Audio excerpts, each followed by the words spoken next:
Sinjuri, nilqakom għal episodju ieħor mis-sensiela difensuri taċ-ċiviltà nisranija. U llum ħan nitkellmu fuq ir-re San Ferdinando III ta' Kastilja u Leon. Normalment li mexxej jkun meqjus bħala qaddis hija eċċezzjoni. Kif ħana anke f'episodju ieħor mhux biss dan għall-karattru Ferdinando III, imma anke sansitra kull ġenuħi Luigi Disa ta' Spanja kienu qaddisin. U l-istorja tagħhom hija ta' eżempju għal kull min għandu awtorità u poter fid-dinja. Bħala bidu ħannaraw kif fl-1027 numru ta' attakki qawwija kontra l-Almoravidi li tkellimna fuqhom meta tkellimna fl-episodju dwar il-Sid dajfuhom u bdew it-triq tan-niżla. Fis-sena 1147 Lisbona, llum il-kapitali tal-Portugal, ittieħdet mill-insara u ftit wara l-ħakma tal-Almoravidi bdiet titkrolla sakemm fl-1072 titfaċċa dinastija ġdida ġewwa Spanja. Dawn kienu l-Almohadi. Aktar mill-Almoravidi, l-Almohadi kienu sansitra aktar fundamentalisti. Bdew fil-Muntanji Atlas, infirxu madwar l-Afrika ta' fuq kollha, u fejn marru komunitajiet sew insara u sew lut bdew jiġu persekwitati. Spanja waqgħet taħt il-ħakma tagħhom li kif għedna kienu fundamentalisti u vjolenti. Però, eventwalment, fl-1212, fit-taqbida tal-Las Navas de Tolosa, is-saltniet insarat li kien hemm ġo Spanja, ġifieri Leon, Kastilja, l-Portugal u Aragona, flimkien ma' bosta kavallieri ġej min-naħa ta' Franza, irnexxielhom mhux biss jirbħu l-Almohadi imma jnaqsulhom il-poter li kellhom.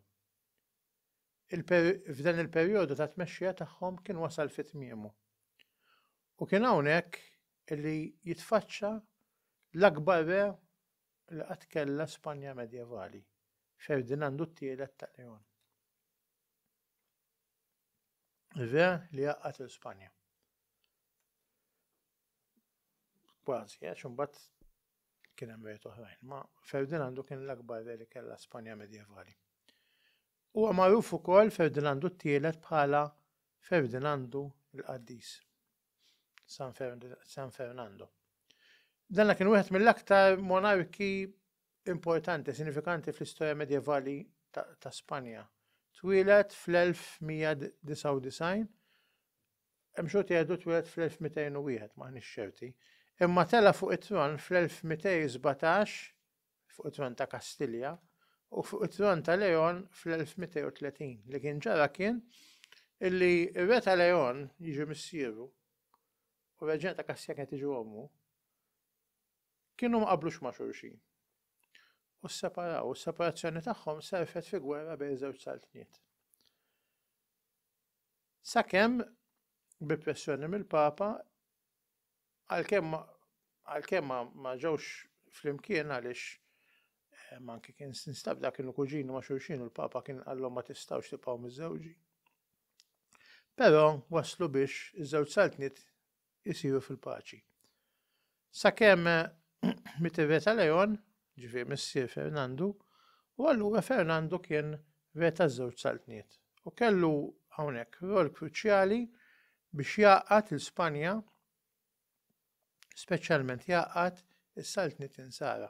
Ir-renju tiegħu kien punt ta' bidla fil-proċess tar-rekonkwista. Tant li dan l-isforz li għal matul tant snin li nsara kienu qegħdin jagħmlu biex jerġgħu jilliberaw l-artom mill-ħakma Musulmana, tant aċċellera li nistgħu ngħidu li qiegħed il-pedament tal-formazzjoni ta' dak l-istat modern li hija s-Saltna Spanjola.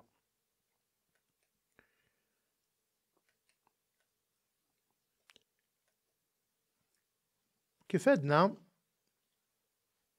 missier Fernando Alfonso Disa u ommu ta' Leon u ommu Berenguer ta' Kastilja kellhom iż-żwieġ tagħhom li kien ġie annullat minħabba rabta li kienu mill-qrib, tant li ġie ddikjarat wisq mill-qrib. Iżda l-unjoni tagħhom waslet sabiex meta din il-firda kien hemm gwerra sħiħa fi Spanja. Madankollu tajjeb li ngħidu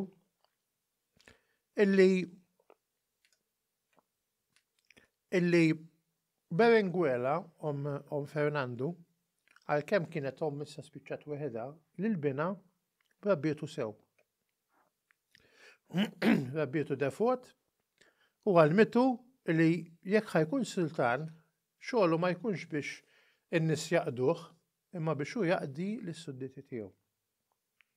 Il-kwalitajiet il-veri ta' re nisrani huma l-kwalitajiet ta' re li jiddefendi lin-nies tiegħu anke quddiem l-istess politiċi tiegħu tas-saltna tiegħu. Fernando għal-bidu kellu tilwimiet sew ma' missieru bħala Re ta' Leon sakemm kif ukoll ma' Hutu illi ovvjament viedu wkoll parti mis-saltna. Iżda irnexxielu jikkonsolida l-ħakma tiegħu u ġab laqda fis-saltna ta' Leon sew ta' Kastilja u din laqda wasset għall paċi u l-prosperità. Din laqda ma kienx biss simbolika, imma saħħet il-ħila tiegħu li jmexxi sew waslet sabiex il-poplu jgħix f'paċi, f'għaqda, u allura l-istat Spanjol beda jikber fil-ġid. Iżda ma kienx biżżejjed dan. Il-pjan tiegħu ambizzjuż kien illi jirriforma s-saltna tiegħu jaqgħad il-poplu li sa ftit qabel kien mifrud, jagħmel saltna purament nisranija mmexxija fuq prinċipji nsara u jibda l-proċess li permezz tiegħu f'sensiela ta' kampanji militari jeleb u jkeċċi l-barra lill-Musulmani, tal-inqas il-ħakkiema Musulmani.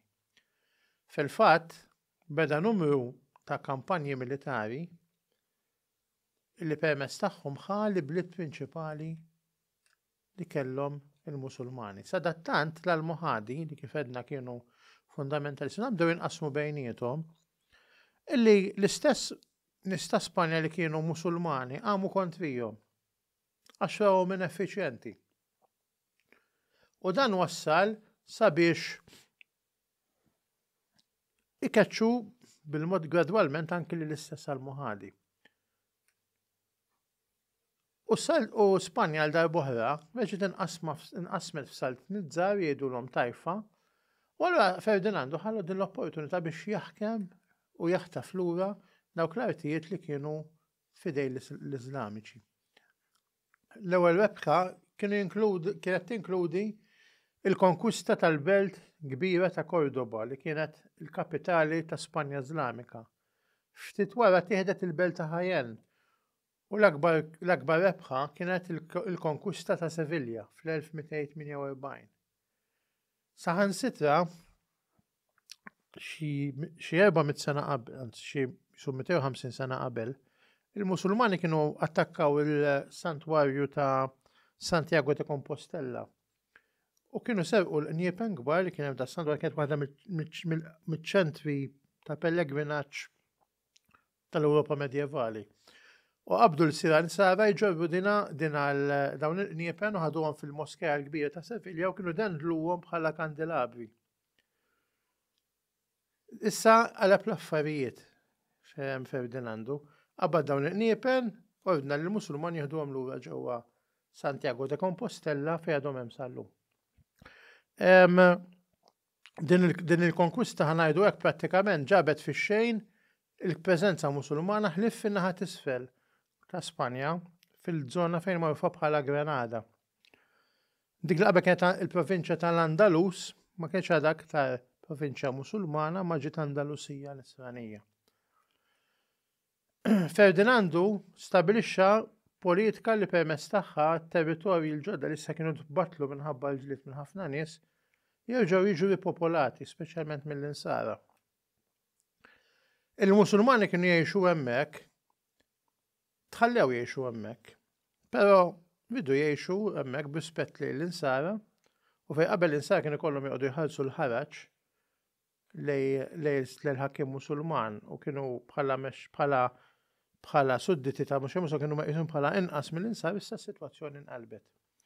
Madankollu tajjeb ngħidu li Ferdinandu ma għamel l-ebda politika li bija ikeċċi l-bar Musulmani, imma biddel id-dinamika tar-reġjun tant illi dawn l-artijiet reġgħu saru artijiet insara.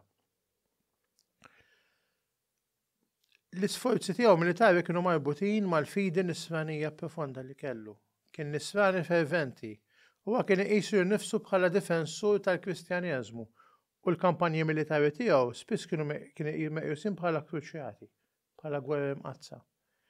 Il-pjetà tiegħu estendiet lil hinn minn kamp tal-battalja, tant li kien padrun tal-Knisja, kellu rwol biex jibni mhux biss knejjes ġodda imma anki istituzzjonijiet reliġjużi, speċjalment monasteri.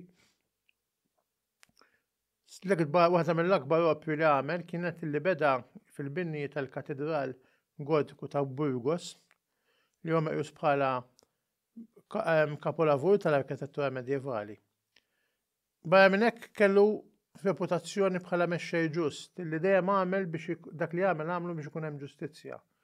Mexxej ta' pjetà kbira, pjetuż. U s-suċċessi militari tiegħu kisbu ammirazzjoni wiesa matul ħajtu. Huwa ġie kanonizzat mill-Papa Clement X fl-1671 u sar San Ferdinandu. Illum il-festa tiegħu tiġi ċċelebrata fit-30 ta' Mejju fil-Knisja Kattolika, speċjalment fi Spanja u fil-pajjiżi tal-Amerika Latina. Ferdinandu t-tielet miet fit-30 ta' Mejju 1552 f'Sevilja u ħalla warajh wirt ta' għaqda u ta' kristjanità kbira. Warajh laħaq ibnu Alfonso X magħruf bħala l-Aref għall-erf tiegħu li kompla kkonsolida l-konsultazzjoni kulturali u amministrattiva ta' dawn it-territorji li kien beda missieru. Ferdinandu t-tielet ta' Leon u ta' Kastilja kien monarka viżjonarju. L-renju tiegħu huwa kapitlu sinifikanti fl-istorja mhux biss ta' Spanja ma fl-istorja medjevali nisranija tal-Ewropa. L-għaqda tas-saltniet li għamel beda biex tinħoloq saltna kbira li eventwalment saret is-saltna Spanjola li eventwalment firxet il-fidi nisranija ma' bosta partijiet tad-dinja.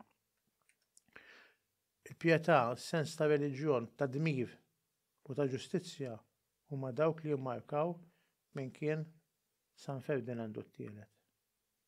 Għalhekk San Ferdinandu t-tielet itlob għalina.